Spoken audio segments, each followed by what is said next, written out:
Hello and good evening friends. मेरे channel coach Uma Mahindra पे आपका बहुत बहुत स्वागत है।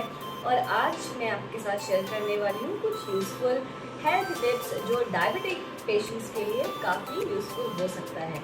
तो फ्रेंड्स, सबसे पहले तो मैं ये बता दूँ कि मैं हूँ एक काउंसलिंग साइकोलॉजिस्ट, साथ ही हूँ इम्यूनिटी मेंटल हेल्थ कोच और एक wellness trainer specially for women above 40। तो अगर सेहत से लेकर आपके कोई भी सवाल है, कुछ डाउट्स हैं या कुछ ऐसी प्रॉब्लम है जो आप बार बार फेस करते हैं और बहुत कोशिश करने के बाद भी आप उसे ओवरकम नहीं कर पाए हैं, तो आप मेरे वीडियोस के थ्रू उन प्रॉब्लम्स का सलूशन देख सकते हैं। साथ ही अगर आप कोई अपॉइंटमेंट बुक करना चाहते हैं तो वो सारी डिटेल्स भी आपको मेरे कवर पेज पे मिल जाएगी। तो आइए फ्रेंड्स, बात करते हैं एक ऐसे हेल्थ हैक की जो अक्सर डायबिटिक पेशेंट्स ढूंढ नहीं पाते हैं और वो परेशान हो जाते हैं। अक्सर आपने सुना होगा डायबिटिक पेशेंट्स जो होते हैं उनकी ये शिकायत होती है कि मेरा वजन कंट्रोल में नहीं रह पाता है, मैं कितना भी कोशिश कर लूँ या कर लूँ और बार बार भूख लगती है। तो ये बार बार जो भूख लगती है इसको मैं कैसे कंट्रोल करूँ, कुछ रहता नहीं है तो मैं उल्टा सीधा कुछ भी खा लेती हूँ।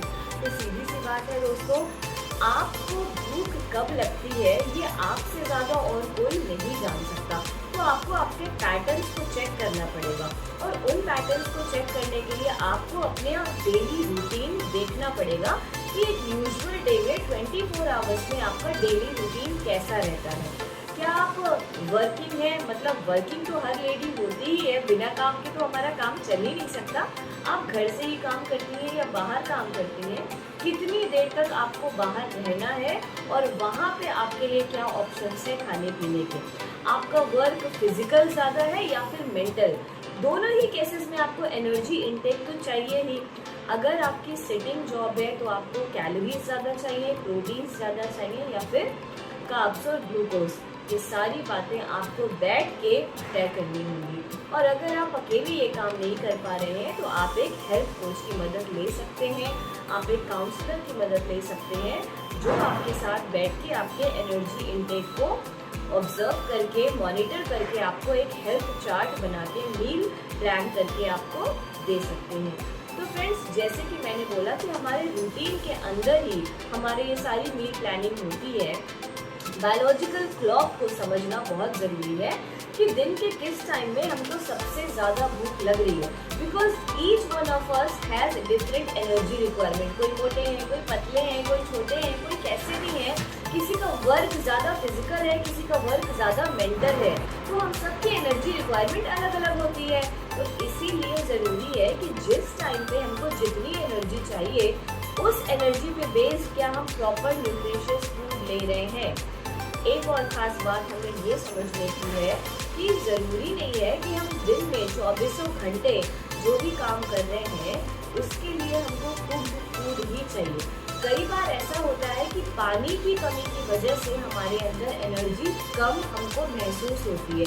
एनर्जी हमारे अंदर है तो सही, लेकिन वो एक्टिवेट नहीं हो पाई है बिकॉज वाटर मॉलिक्यूल की कमी है, हाइड्रेशन की कमी है। स्टोर्ड एनर्जी आपके अंदर है, यानी कि जगह जगह पे आपके पास मस्कुलर फैट जो बॉडी में डिपॉजिट हो जाता है, जो आप अगर स्वेट आउट नहीं कर रहे हैं, वर्कआउट नहीं कर रहे हैं, अगर हेल्दी लाइफस्टाइल को फॉलो नहीं कर रहे हैं, अगर आपका मेटाबॉलिज्म एक्यूरेट नहीं है, अप्रोप्रिएट नहीं है, तो वो फैट आपका डिपॉजिट वहीं का वहीं बना रहेगा।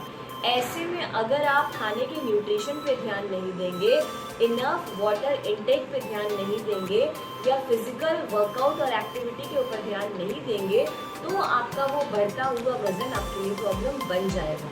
तो क्या क्या बातें ध्यान पे रखने वाली है? सबसे पहले हमको अपना रूटीन चेक करना, सुबह की शुरुआत हम कितने बजे कर रहे हैं। और इसके लिए ज़रूरी है कि आप सुबह जल्दी से जल्दी उठें, क्योंकि सूरज उगने के पहले या फिर सूरज उगने के साथ साथ भी आप अगर उठ जाते हैं तो जिस स्पीड से सूरज बढ़ता है और सनरेज पावरफुली अर्थ को हिट करती है, उसके हिसाब से हमारा मेटाबॉलिज्म भी बढ़ता है। तो अगर आप उस टाइम में सोए रह गए हैं तो आपको बहुत ज़्यादा एनर्जी कॉन्फ्लिक्ट पूरे दिन में फील होने वाला है। एक तो मूड ही आपका अच्छा नहीं हो पाएगा, क्योंकि ऑलरेडी जिस समय आप उठे हैं उस समय आपने उस एनर्जी को टैप कर दिया जिस समय एनवायरनमेंट में काफ़ी डिस्टर्बेंस है और सन एकदम अपने पावरफुल स्टेज पे है। इसके कॉन्ट्ररी अगर आप अर्ली मॉर्निंग वेकर्स हैं, अगर आप सूरज उगने के साथ उठते हैं तो फिर जैसे जैसे सूरज ऊपर की तरफ उठ रहा है और आपके एनवायरनमेंट में धीरे धीरे हीट बढ़ रही है, वैसे वैसे आपकी बायोलॉजिकल क्लॉक भी सेट होती है। अगर आपका मेटाबॉलिज्म अच्छा है, अगर आपका पेट जल्दी साफ हो जाता है, जो कि बहुत ज़रूरी है, ये बहुत आसान है। अगर आप एक फिक्स टाइम पे सेट करके सुबह जल्दी उठते हैं टाइम से, तो आपका पेट जल्दी साफ हो ही जाएगा। मेक श्योर कीजिए कि आप ज़्यादा से ज़्यादा पानी मॉर्निंग में पीजिए, खास जब तक कि पेट साफ नहीं हुआ। और वो होने के बाद आप जो भी थोड़ा फिजिकल वर्कआउट कर सकते हैं, नेचर में जाइए, खुले आसमान के नीचे जाइए और इतना वर्कआउट तो करिए कि आपको भूख का एहसास हो। वापस घर आने के बाद आप कुछ न्यूट्रिशियस लीजिए, जैसे कि ताज़े फल। जूस से अच्छा है कि आप फल लें, ये मैंने आपको पहले भी अपनी वीडियोस में बताया है। खास तौर पे तब जबकि आपके शुगर लेवल्स मेंटेन करना आपके लिए चैलेंज है, या फिर आप डायबिटीज़ की लाइन को टच कर चुके हैं, आप प्री डायबिटिक हैं या फिर अन्य किसी डायबिटीज़ की स्टेज में है, तो आप दिन की शुरुआत फलों के साथ करिए। फलों में भी खास खट्टे फल यानी कि बेरीज या मौसमी फल जो कह सकते हैं, सीजनल फ्रूट जो अवेलेबल है, आप उनको लें। और फिर इनफ एक्टिविटी घर में कीजिए। बहुत सारे काम होते हैं घर में, चाहे आप लेडी हैं चाहे जेंट्स हैं, घर के कामों में, छोटे मोटे कामों में एक्टिविटी करते हुए मेटाबॉलिज्म को और इम्प्रूव कीजिए। उसके बाद आप कुछ स्प्राउट्स वगैरह प्रोटीन डाइट लीजिए, या फिर अगर आप घर में कुछ पराठे वगैरह लेते हैं जो हेल्दी हो, न्यूट्रिशियस हो, सिर्फ आलू ना हो क्योंकि उसमें कार्ब्स होंगे, आप पनीर के पराठे ले सकते हैं, राइट। और आप उसके ऊपर रिफाइंड ऑयल की जगह देसी घी जो घर का बना हुआ हो वो यूज़ कर सकते हैं। आप ऊपर से भी घी लगा सकते हैं, उसको रोटी की तरह सेक सकते हैं, सिंपल रोस्टिंग, और उसके ऊपर घी लगा के खा सकते हैं। उसके साथ आप सिंपल सी कोई चटनी खा सकते हैं। तो आपका जो मॉर्निंग आवर्स है 11 से 12 बजे तक के जो आपके काम है वो तो बहुत आराम से सिर्फ फ्रूट्स पे और आपके स्प्राउट्स पे हो जाएंगे। उसके बाद आप 12 बजे तक आए तो रोटी पराठे या ले सकते हैं, आप उसके पहले भी ले सकते हैं, डिपेंड्स अपॉन आपका मेटाबॉलिज्म कैसा है।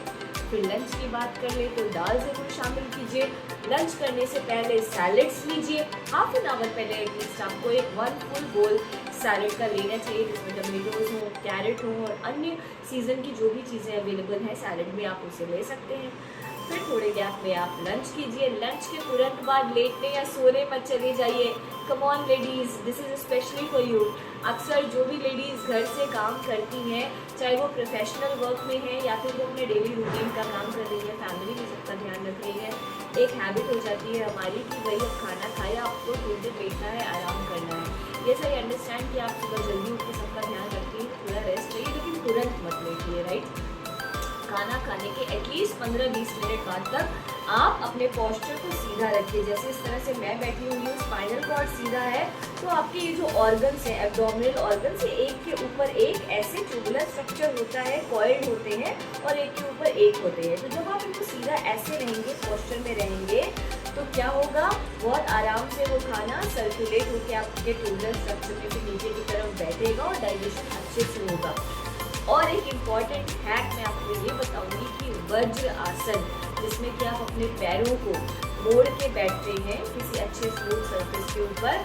अगर आप खाना खाने के बाद बेड पे भी चले गए हैं तो प्लीज़ कुछ देर वज्रासन में बैठें, या फिर कुछ अगर आपने काम कर लिया, बेड पे गए, 5 से 10 मिनट आप वज्रासन में बैठे कुछ बात करनी है, कुछ बुक पढ़नी है, या फ़ोन में आपको कुछ इंपॉर्टेंट अपडेट देखनी है, कर लीजिए, 5-10 मिनट का समय निकाल दीजिए, उसके बाद ही लेटिए, राइट।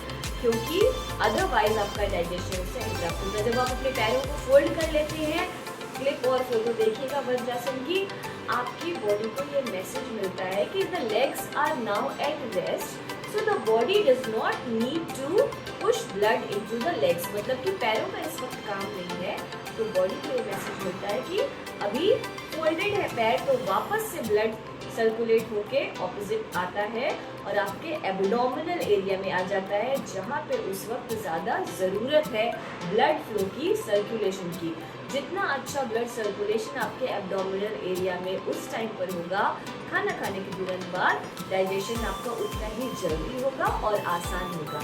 इसीलिए बोल्ड पोज यानी कि वज्रासन रिकमेंडेड है डाइजेशन से रिलेटेड सभी इश्यूज़ को सॉर्ट आउट करने में।